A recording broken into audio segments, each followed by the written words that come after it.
सोचिए, अगर एक सुनामी अचानक पूरे शहर को निगल जाए और उसी बाढ़ के पानी में 300 से ज्यादा लोगों को मार चुका एक खूंखार मगरमच्छ भी आजाद घूम रहा हो, तो क्या आप बच पाएंगे? मूवी की शुरुआत होती है एक भीड़भाड़ वाले समुद्र तट से। शुरुआत में सब कुछ बिल्कुल सामान्य नजर आता है, लेकिन तभी अचानक समुद्र का पानी पीछे हटने लगता है और सामने विशाल लहरें लगातार ऊंची होती चली जाती हैं। देखते ही देखते वे लहरें एक भयानक सुनामी का रूप ले लेती हैं। लोगों को कुछ समझने या संभलने का मौका भी नहीं मिलता कि पानी की वह विशाल दीवार सीधे चाइना टाउन पर टूट पड़ती है। उसी समय जियांग पेंग और उसका एक सहकर्मी ट्रक में एक पकड़े गए मगरमच्छ को लेकर जा रहे होते हैं। वे उसे अपने मालिक चाओ वू के पास पहुंचाने वाले होते हैं, लेकिन रास्ते में स्थानीय निवासी उनकी गाड़ी रोक लेते हैं। लोग बेहद गुस्से में होते हैं क्योंकि जिस कंपनी में जियांग पेंग काम करता है उसने उनके बिलों का भुगतान नहीं किया है, और उससे भी बड़ी बात यह है कि चाओ वू उनकी जमीन पर कब्जा करने की कोशिश कर रहा है। हैरानी की बात यह होती है कि प्रदर्शन करने वालों में ज्यादातर लोग जियांग पेंग के अपने पड़ोसी होते हैं। वहीं उसकी बेटी वांग भी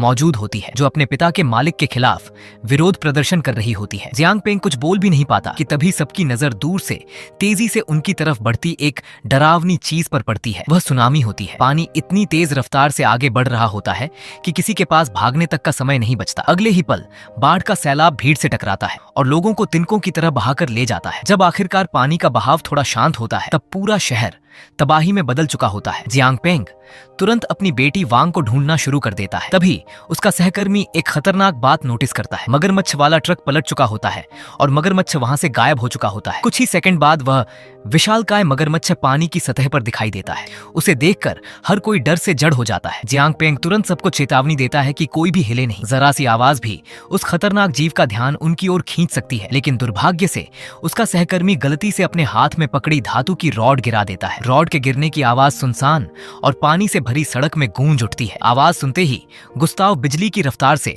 उसकी तरफ झपट पड़ता है। कुछ ही पलों में वह आदमी हमेशा के लिए गायब हो जाता है। ये देखकर बाकी बचे लोगों में अफरा तफरी मच जाती है। तभी उन्हें पास में एक सुपरमार्केट दिखाई देता है और अपनी जान बचाने के लिए सभी लोग उसकी तरफ दौड़ पड़ते हैं। सभी लोग तेजी से सुपरमार्केट के अंदर भागते हैं, हालांकि हर कोई वहां तक पहुंच नहीं पाता। बाहर मची भगदड़ में कई और लोग लापता हो जाते हैं और इसी दौरान गुस्ताव अपनी असली ताकत का प्रदर्शन कर देता है। वह विशाल मगरमच्छी सुरक्षा गेट के बीच से अपने शरीर का एक बड़ा हिस्सा अंदर घुसाने में कामयाब हो जाता है और ऐसा लगता है जैसे वह किसी भी पल भीतर आ जाएगा। अंदर फंसे लोग घबराने के बजाय नुकीली चीजें उठा लेते हैं और उसके मुंह के पास वार करना शुरू कर देते हैं। लगातार हमले होने पर गुस्ताव आखिरकार पीछे हट जाता है। इसके बाद लोग तुरंत सुरक्षा गेट को मजबूती से बंद कर देते हैं। कुछ देर के लिए सबकी जान में जान आती है, लेकिन यह राहत ज्यादा देर नहीं टिकती। गुस्ताव धीरे धीरे तैरते हुए सुपरमार्केट के कांच वाले मुख्य प्रवेश द्वार तक पहुंच जाता है। किस्मत से वह मजबूत कांच अभी भी उसका सामना कर रहा होता है और टूटता नहीं। दूसरी तरफ पहली बार चाओ वू दिखाई देता है। वह मीडिया को इंटरव्यू दे रहा होता है। कैमरों के सामने वह बड़े बड़े वादे करता है कि जल्द ही बचाव अभियान शुरू किया जाएगा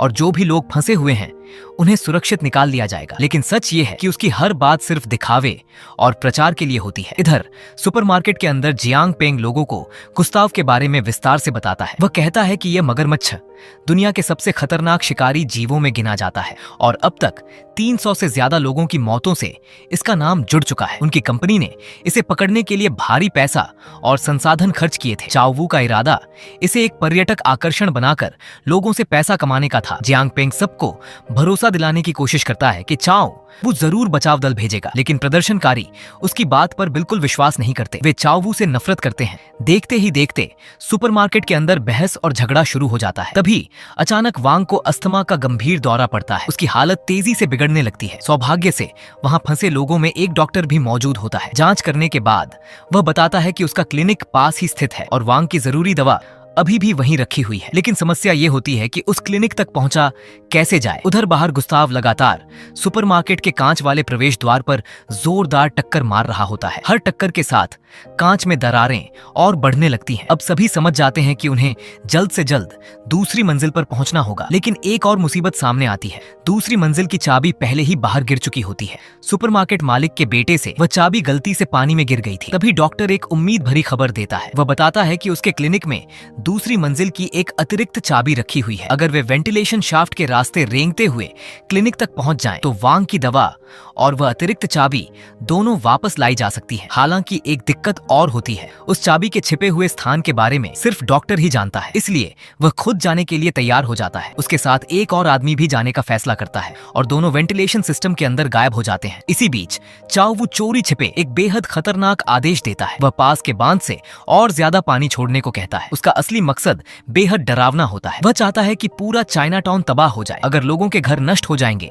और उन्हें वहां से जाना पड़ेगा तो उस जमीन पर कब्जा करना उसके लिए बहुत आसान हो जाएगा। वहीं क्लिनिक में डॉक्टर वांग की दवा ढूंढने में सफल हो जाता है और उसे वेंटिलेशन शाफ्ट के जरिए वापस भेज देता है। इसके बाद वह अतिरिक्त चाबी की तलाश शुरू करता है। काफी खोजबीन के बाद आखिरकार उसे वह चाबी भी मिल जाती है। लेकिन जैसे ही दोनों आदमी वापस वेंटिलेशन सिस्टम की ओर लौटने की तैयारी करते हैं, तभी बाढ़ के पानी से अचानक गुस्ताव बाहर निकल आता है। किसी को संभलने का मौका तक नहीं मिलता। विशाल मगरमच्छ बिजली की तेजी से हमला कर देता है और कुछ ही पलों में दोनों आदमी हमेशा के लिए उसकी भेंट चढ़ जाते हैं। सुपरमार्केट के अंदर जियांग पेंग किसी तरह अपनी जान बचाकर सुरक्षित जगह तक पहुंचने में कामयाब हो जाता है। वह बुरी तरह डरा हुआ और थका हुआ होता है। वापस लौटकर वह बाकी लोगों को उस दर्दनाक घटना के बारे में बताता है। जैसे ही डॉक्टर की पत्नी को अपने पति की मौत की खबर मिलती है, वह पूरी तरह टूट जाती है। उसने अपने पति को जाने से बहुत रोका था, लेकिन डॉक्टर ने दूसरों की जान बचाने की उम्मीद में अपनी जान दांव पर लगा दी थी। दूसरी तरफ चाओ वू को भी आखिरकार पता चल जाता है कि मगरमच्छ को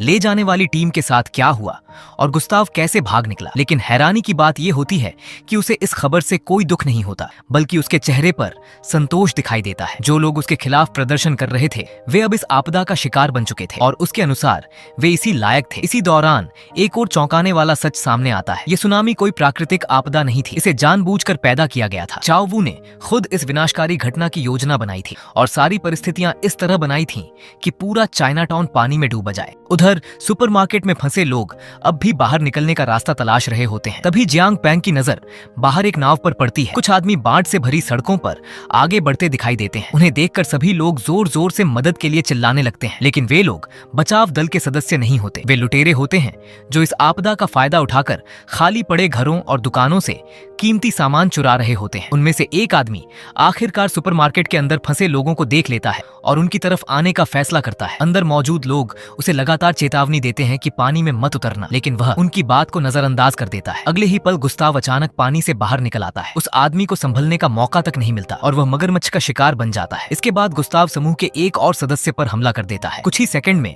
नाव पर सिर्फ एक आदमी बचता है, लेकिन खतरा यहीं खत्म नहीं होता। गुस्ताव अपनी पूरी ताकत से नाव पर जोरदार टक्कर मारता है। नाव हवा में उछलती हुई सीधे सुपरमार्केट के प्रवेश द्वार को तोड़ते हुए अंदर घुस जाती है। टक्कर इतनी भयानक होती है कि नाव के टुकड़े टुकड़े हो जाते हैं। अब सबसे बड़ी मुसीबत सामने आ चुकी होती है। गुस्ताव सुपरमार्केट के अंदर प्रवेश कर चुका होता है। ये देखते ही सभी लोग अपनी जान बचाने के लिए भागने लगते हैं। अधिकांश लोग किसी तरह बाहर निकलने में सफल हो जाते हैं, लेकिन डॉक्टर की पत्नी अभी भी अंदर रह जाती है। तभी वह पीछे मुड़कर देखती है और समझ जाती है कि गुस्ताव खुले हुए गेट के रास्ते बाहर निकलकर बाकी लोगों का पीछा करने वाला है। उस पल वह एक ऐसा फैसला लेती है जिसे कोई आसानी से नहीं ले सकता। खुद बाहर भागने के बजाय वह तेजी से गेट बंद कर देती है। उसके इस फैसले की वजह से बाकी सभी लोग सुरक्षित बच निकलते हैं, लेकिन वह खुद सुपरमार्केट के अंदर फंस जाती है। अब उसके और उस खूंखार मगरमच्छ के बीच कोई नहीं होता। अपनी जान की परवाह किए बिना उसने खुद को कुर्बान कर दिया ताकि बाकी सभी लोग जिंदा रह सकें। बाहर निकलने के बाद बचे हुए लोगों की नजर अचानक आसमान में उड़ते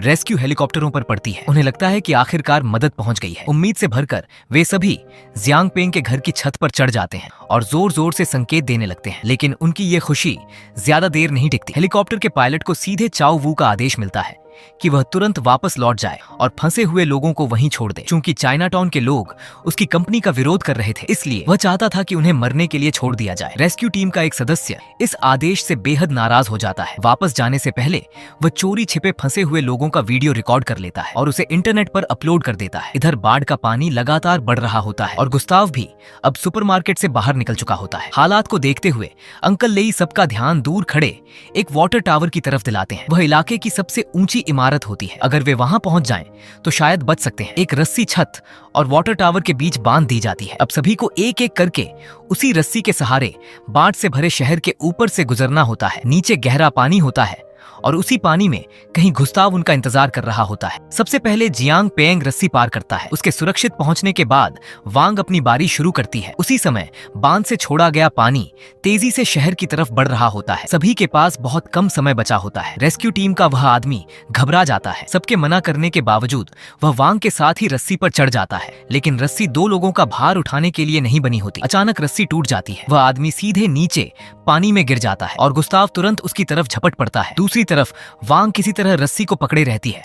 टावर पर मौजूद सभी लोग पूरी ताकत से रस्सी खींचते हैं। लंबी और कठिन कोशिश के बाद आखिरकार वांग भी सुरक्षित पहुंच जाती है। अब पीछे सिर्फ अंकल लेई और उनका बेटा जेमी रह जाते हैं। अंकल लेई प्यार से अपने बेटे को समझाते हैं और पहले उसे रस्सी पार करने के लिए कहते हैं। कुछ देर बाद जेमी भी सुरक्षित टावर तक पहुंच जाता है। अब वहां सिर्फ अंकल लेई अकेले रह जाते हैं। बांध से आने वाली विशाल जलधारा लगभग उनके पास पहुंच चुकी होती है। वह समझ जाते हैं कि अब उनके लिए बचना संभव नहीं है, इसलिए वे जियांग पेंग से कहते हैं कि बच्चों की रक्षा करना और उन्हें सुरक्षित जगह तक पहुंचाना। कुछ ही क्षण बाद विशाल लहर पूरे चाइना टाउन को चीरती हुई गुजर जाती है और अंकल लेई उस उफनते पानी में हमेशा के लिए गायब हो जाते हैं। दूसरी तरफ रेस्क्यू टीम के सदस्य द्वारा अपलोड किया गया वीडियो सोशल मीडिया पर आग की तरह फैल जाता है। चाओ वू की कंपनी की साख गिरने लगती है। पत्रकार लगातार उससे सवाल पूछने लगते हैं। खुद को बचाने के लिए वह अपने लोगों को आदेश देता है कि वीडियो में दिखाई देने वाले लोगों को खोज कर लाया जाए ताकि वह एक नई कहानी गढ़ सके और अपनी छवि बचा सके। उधर वाटर टावर पर बैठी वांग धीरे से अपने पिता से पूछती है, क्या हम मरने वाले हैं? इतनी भयानक परिस्थितियों में भी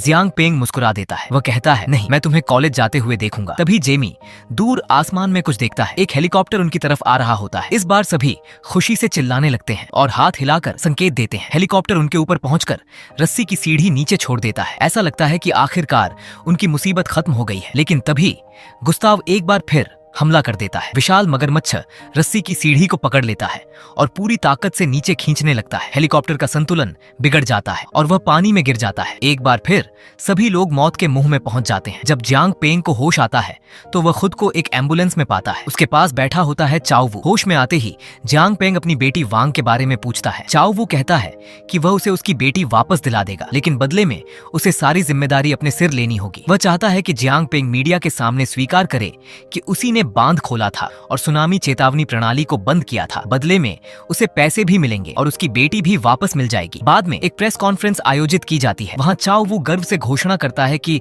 खतरनाक मगरमच्छ को पकड़ लिया गया है। फिर वह पूरी आपदा और मगरमच्छ के भागने का दोष जियांग पेंग पर डाल देता है। उसे उम्मीद होती है कि जियांग पेंग भी वही झूठ दोहराएगा, लेकिन इस बार सब कुछ बदल जाता है। जियांग पेंग मीडिया के सामने पूरी सच्चाई बता देता है। वह चाओ वू के सारे अपराधों का पर्दाफाश कर देता है। यह सुनते ही भीड़ गुस्से से भड़क उठती है। आखिरकार सच सबके सामने आ चुका होता है। जब पुलिस चाओ वू को गिरफ्तार करने के लिए आगे बढ़ती है तो उसे एहसास हो जाता है कि उसका पूरा साम्राज्य खत्म हो चुका है।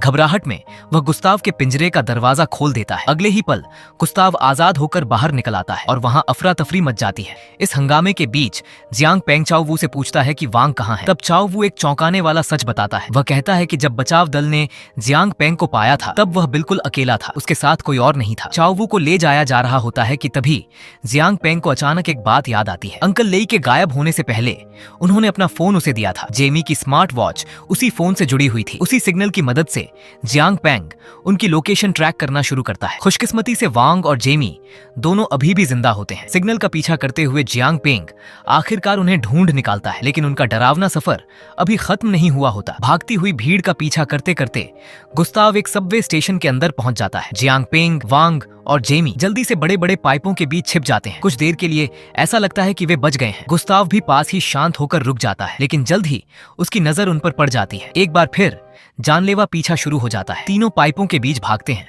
और गुस्ताव लगातार उन्हें पकड़ने की कोशिश करता रहता है। आखिरकार जियांग पेंग समझ जाता है कि अब शायद केवल एक ही रास्ता बचा है। वह वांग से कहता है कि जेमी को लेकर भाग जाओ, मैं गुस्ताव का ध्यान अपनी तरफ खींचूंगा। वांग मजबूरी में जेमी को लेकर वहां से निकल जाती है, लेकिन गुस्ताव जियांग पेंग तक पहुंच जाता है। हमले में वह बुरी तरह घायल हो जाता है। अब मगरमच्छ धीरे धीरे उसकी तरफ बढ़ता है। ऐसा लगता है कि इस बार उसका अंत निश्चित है, लेकिन तभी आखिरी क्षण में वांग वापस लौट आती है। वह अपनी पूरी ताकत जुटाकर एक भारी लोहे की रॉड सीधे गुस्ताव के खुले हुए मुंह में घुसा देती है। विशाल मगरमच्छ वहीं ढेर हो जाता है। पहली बार वांग उसे उसके नाम से नहीं बुलाती। वह रोते हुए कहती है पापा। उसकी आंखों से आंसू बहने लगते हैं और वह बार बार अपने पिता से जागे रहने की विनती करती है। इसके बाद कहानी कुछ समय आगे बढ़ती है। शहर फिर से सामान्य हो चुका होता है। वांग अब कॉलेज में पढ़ रही होती है।